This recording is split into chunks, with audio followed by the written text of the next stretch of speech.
Hello friends, എല്ലാവർക്കും സ്വാഗതം പുതിയ വീഡിയോയിലേക്ക്. ഇന്ന് ഞാൻ വന്നിട്ടുള്ളത് നല്ല ക്രിസ്പിയും ടേസ്റ്റിയും ആയിട്ടുള്ള നാടൻ പഴംപൊരി റെസിപ്പി ആയിട്ടാണ്.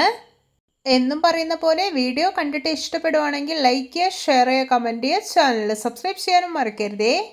പിന്നെ ഫേസ്ബുക്കിലൂടെയാണ് വീഡിയോ കാണുന്നതെങ്കിൽ പേജ് ഫോളോ കൂടി ചെയ്യണേ. ഒപ്പം നമുക്ക് നേരെ വീഡിയോയിലോട്ട് പോവാം. ആദ്യം പഴംപൊരിക്ക് വേണ്ടിയിട്ടുള്ള മാവ് റെഡിയാക്കി എടുക്കാം. അതിനായിട്ട് ഞാനിവിടെ ഈ ഒരു ഗ്ലാസ്സിൽ 1.5 ഗ്ലാസ് മൈദ ഒരു ബൗളിലേക്ക് ഇട്ട് കൊടുത്തിട്ടുണ്ട്.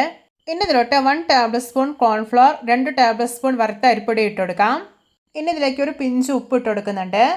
ഇനി മധുരത്തിന് ആവശ്യമായിട്ടുള്ള ഒരു 4 ടേബിൾ സ്പൂൺ പഞ്ചസാര ഇട്ട് കൊടുക്കാം. ഇനി ഒരു കളറിന് വേണ്ടിയിട്ട് ഒരു പിഞ്ച് ഉപ്പ് ഇട്ട് കൊടുക്കാം. എന്നിട്ട് നന്നായി ഒന്ന് മിക്സാക്കി എടുക്കാം. ഇനി ഇതിലോട്ട് കുറേശ്ശായിട്ട് വെള്ളം ഒഴിച്ചു കൊടുക്കാം. എന്നിട്ട് ഒട്ടും കട്ടകളൊന്നും ഇല്ലാതെ ഒന്ന് മിക്സാക്കി എടുക്കാം. വെള്ളം കുറേശ്ശായിട്ട് ഒഴിച്ചിട്ട് വേണം മിക്സ് ചെയ്തെടുക്കാനായിട്ട്. അപ്പോഴേ മാവിൻ്റെ കറക്റ്റുള്ള പാകം അറിയാൻ കഴിയൂ.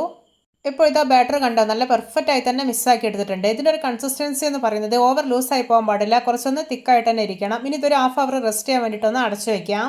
ഇനി നിങ്ങൾക്ക് മാവ് റെസ്റ്റ് ചെയ്യാൻ വേണ്ടി വെക്കാൻ ടൈം ഇല്ല എന്നുണ്ടെങ്കിൽ ഒരു 1/4 ടീസ്പൂൺ ബേക്കിംഗ് സോഡ ചേർത്താൽ മതി.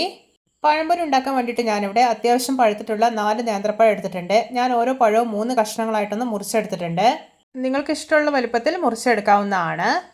ഇനി ഓരോ കഷ്ണവും പഴവും മാവിൽ നന്നായിട്ടൊന്ന് കോട്ട് ചെയ്തെടുക്കാം. എന്നിട്ട് തിളച്ച എണ്ണയിലോട്ട് ഇട്ടുകൊടുക്കാം. ഒരു മീഡിയം ഫ്ലെയിമിൽ വെച്ചിട്ട് ഫ്രൈ ചെയ്തെടുത്തോളൂ. പെട്ടെന്ന് തന്നെ ഫ്രൈ ആയിട്ട് കിട്ടും.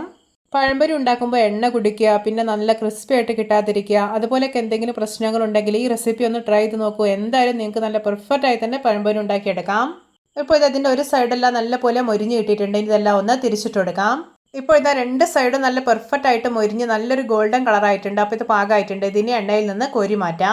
ഇത് നമ്മുടെ രുചികരമായിട്ടുള്ള നാടൻ പഴംപൊരി റെഡി. നോക്കിയേ, കാണുമ്പോൾ തന്നെ കൊതി വരുന്നില്ലേ? ഇതുപോലെ മറ്റുള്ളതെല്ലാം ഉണ്ടാക്കിയെടുക്കാം.